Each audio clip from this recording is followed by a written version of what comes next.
মধ্যপ্রাচ্য পরিস্থিতির দিকে সতর্ক নজর রাখার নির্দেশনা দিয়েছে প্রধানমন্ত্রী শেখ হাসিনা। সেই সঙ্গে সংকট দীর্ঘমেয়াদী হলে জ্বালানি তেলের মূল্যের ওঠানামা সহ সব সংকট মোকাবিলায় প্রস্তুতির তাগিদ দিয়েছেন তিনি। সকালে মন্ত্রিসভা বৈঠকে নির্দেশনা দেন সরকার প্রধান। বিকাশে কম খরচে ক্যাশ আউটের লিমিট বেড়ে 50,000, প্রিয় এজেন্টও 2টা। ইরান ইসরায়েল যুদ্ধের দামামায় গত কয়েকদিন ধরেই উত্তপ্ত মধ্যপ্রাচ্য।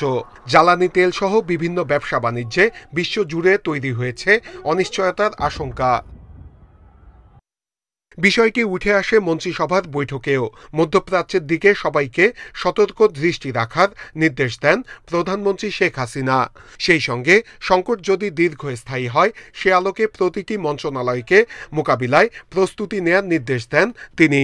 সংশ্লিষ্ট মন্ত্রণালয়কে এখন থেকে প্রস্তুতি নিতে বলেছেন এবং সেটি কিভাবে আমরা মোকাবেলা করব, যে এইরকম এই কনফ্লিক্ট যদি দীর্ঘমেয়াদী হয় তার ফলাফল সেগুলো মোকাবেলা করার জন্য আমরা কি করতে পারি সেই জন্য প্রস্তুতি নিতে বলেছেন এবং সেগুলো এক্সারসাইজ করতে বলেছেন, সেই নির্দেশনা দিয়েছেন।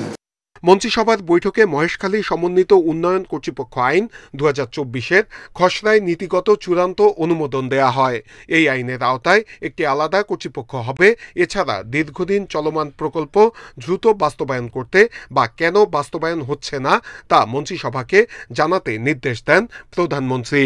আমরা যে রিপোর্টটা পাই সেই রিপোর্টটা বলা থাকে যে বাস্তবায়নাধীন আছে, তো সেগুলোর ব্যাপারে বলছে দ্রুত সিদ্ধান্ত নেওয়ার জন্য, হয় সেগুলো বাস্তবায়ন করবে, না বাস্তবায়ন করার প্রয়োজন না হলে সেগুলো যেন মন্ত্রিসভায় আবার নিয়ে আসতে হবে, যে এটা এখন বাস্তবতা নাই বা এই কারণে বাস্তবায়ন করা যাচ্ছে না। সুপ্রিম কোর্টের বিচারপতির বেতন ভাতা ও সুযোগ সুবিধার সমান পাবেন প্রধান নির্বাচন কমিশনার সহ অন্যান্য কমিশনাররা। এমন বিধান রেখে প্রধান নির্বাচন কমিশনার ও অন্যান্য কমিশনারের পারিতোষিক ও বিশেষাধিকার আইন 2024-এর খসড়া অনুমোদন দেয় মন্ত্রিসভা। নূরে আলম, ইন্ডিপেন্ডেন্ট নিউজ, ঢাকা।